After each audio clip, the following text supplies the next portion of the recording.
আসসালামু আলাইকুম, আমি তাসিন হোসেন খবির।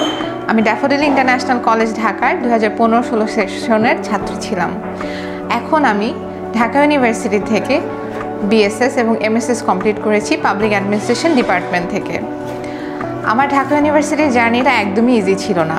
আমি যখন এই কলেজে ভর্তি হই আমি খুব একটা পড়াশোনায় মনোযোগী ছিলাম না, কিন্তু এই কলেজের এনভায়রনমেন্ট এবং টিচারদের নার্চারিংয়ের মাধ্যমে আমি যেভাবে বড় হয়ে উঠেছি আস্তে আস্তে, আমার ট্যালেন্টগুলো যেভাবে তারা বের করে নিয়ে এসেছে তার জন্য আমি সবসময় কৃতজ্ঞ।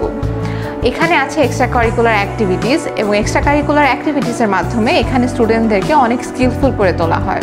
আমাদের কলেজের বর্তমান অধ্যক্ষ জনাব কর্নেল মোহাম্মদ সাদিকুর বাড়ি স্যার ছিলেন ঝিনাইদহ ক্যাডেট কলেজের সাবেক অধ্যক্ষ। আমরা খুবই আশাবাদী স্যারের হাত ধরে এবং স্যারের নেতৃত্বে আমাদের প্রতিষ্ঠানটি দেশের একটি স্বনামধন্য কলেজ হয়ে উঠবে।